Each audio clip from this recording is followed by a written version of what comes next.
Today we're going over the top 10 abandoned places in Virginia. There are hundreds if not thousands of abandoned places in Virginia, so make sure you like it if you want to see a part 2. Today the list is going to start off easy and the spots are going to get cooler and cooler as the list goes on. I must say this for legal reasons, but I do not recommend going to any of these places. Trespassing is illegal and you can be punished to the full extent of the law. With that being said, the first spot on our list is Lorton Reformatory in Lorton.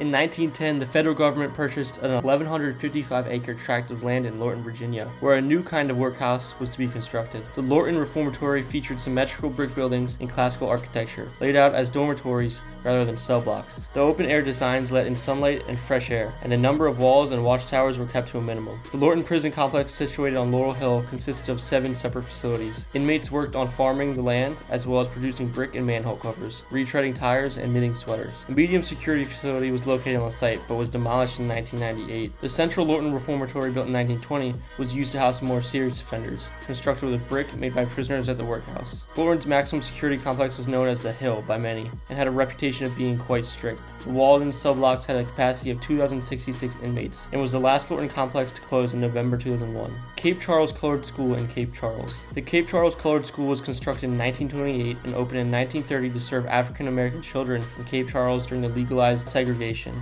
The 4-room school building was funded with contributions from the local African American community, the State Literary Fund, and the Julius Rosenwald Fund, which had been established in 1917 to build schools for African American students in the rural South. The Cape Charles Colored School for grades 1 through 7 was staffed by 3 teachers and a principal/teacher. It later was converted into an elementary school and remained open after a 1954 Supreme Court ruling against the racial segregation was implemented, but closed in 1966 when county schools were consolidated. In 1968, the building was sold and reused by the George Robert Seafood Company as a seafood processing plant. In November 2009, the Cape Charles Rosenwald School Restoration Initiative was formed to purchase the abandoned Cape Charles Colored School building and convert it into a community center, where the owner was uninterested in selling. Drewryville District School in Drewryville. Alright, so I found the location of this place, but for some reason I could not find any history at all. This usually never happens, and it's kind of crazy, so I guess all I'm going to say is that this place mysteriously closed.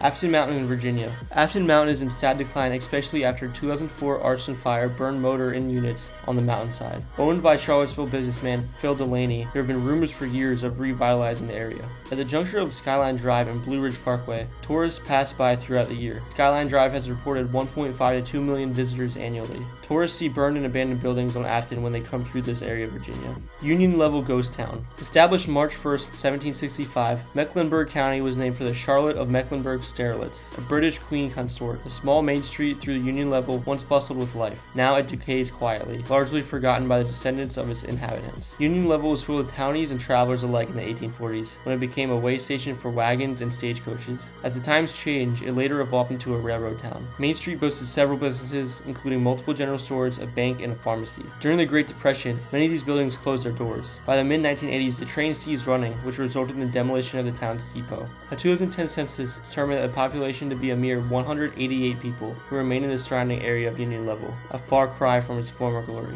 DLH Sports Complex in Virginia Beach. The DLH Sports Complex is an unfinished multi-purpose sports venue in Virginia Beach. The project was the brainchild of Daniel L. Holland, a businessman whose nephew is a former NFL star, Dre Bly. DLH was intended to be a training facility for amateur and professional athletes, and included an outdoor football field, 157,000 square foot field house, and a 32,000 square foot pool. The field house would feature a large running track, basketball courts, stadium seating, and a football field. Holland convinced Bly and several other professional sports athletes to invest in the $20 million project in 2006. Though the project was announced in May of 2005, construction was delayed for several years until it began in 2008, and was formally announced to the public in February 2009. The outdoor football field was finished and opened a few months later, and construction on the field house and pool was scheduled to be finished by the fall. Funding the project was an ongoing problem. However, as the economic downturn left few lending options available, the majority of the money spent on construction came almost entirely from Bly, who sank nearly $10 million of his own money into the complex before withdrawing in 2011. Construction halted as the project became entangled in legal proceedings, with Bly suing his financial advisors and construction contractors suing DLH. The unfinished complex was put on the market in 2012 with an asking price of $10.5 million. The shell of the field house and pool had been completed with some interior steel work, but little else. Today, the only part of the complex in use is the football field, which is home to several local teams, but the rest remains abandoned. Merchants Factory Outlet Mall in Fort Chiswell. The abandoned Merchants Factory Outlet Mall in Fort Chiswell was also previously known as the Red Roof Outlet and Fort Chiswell Outlet Mall. It was originally built in 1989, and at one time it included outlet stores for Polo, Reebok, Hush Puppies, Book Warehouse, and many others. Built on a 55-acre tract, the buildings compiled a total of 175,000 square feet. Stores range from 850 square feet up to 8,800 square feet, and they could be rented for $8 per square foot. Single-space parking was available for 973 vehicles. The mall's developers were originally promised there would be on and off ramps for the mall along I-77, but those ramps were never actually built. This left it difficult for people who were unfamiliar with local area to find the mall's entrance. That, along with the fact that the multi-level design of the mall made it inconvenient to access the upstairs stores, brought about a loss of the tenants starting in about 2002. Finally, the mall was completed and shuttered in about 2012. Today, the mall is empty and has become very deteriorated and has been heavily vandalized. Renaissance Faire in Fredericksburg. From 1996 to 1999, the Virginia Renaissance Fair attempted to create a replica medieval square where dads could be bards and bards wouldn't be laughed at. But today, all that remains are the tick-infested, moldering husks of those bygone fantasies. Built deep in the Virginia wilderness to create an immersive atmosphere, the Virginia Renaissance Fair attempted to create the illusion of a bustling feudal port. Multiple buildings were erected in the style of medieval European architecture, with towers and improbable buildings on stilts. There was even a replica sailing ship sitting in a small pond on the lot, where performers would put on small shows and entertainment.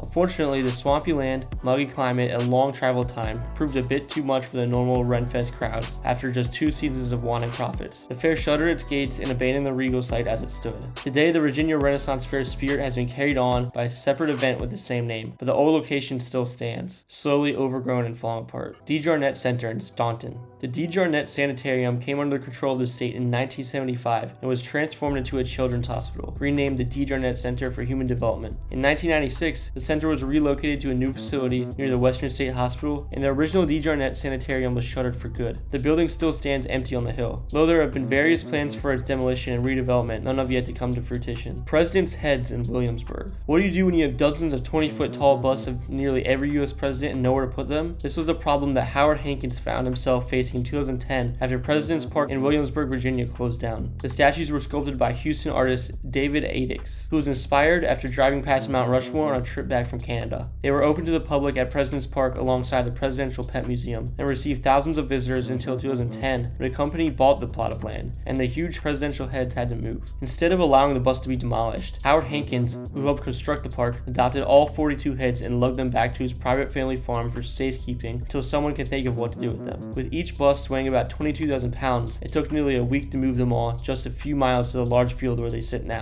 and some of the heads sustained minor damage to the backs of their heads and noses. For years, the giant heads have sat tucked away on the farm, which is private property and not open to the tourists. There is a crowdfunding campaign in the works to raise money to relocate the statues to a place where they can be visited by all. But until then, the heads will continue to sit abandoned. So guys, those are the top 10 abandoned places in Virginia. Make sure you like if you want to see a part 2. But anyways, thank you guys so much for watching. Like and subscribe for more. Peace.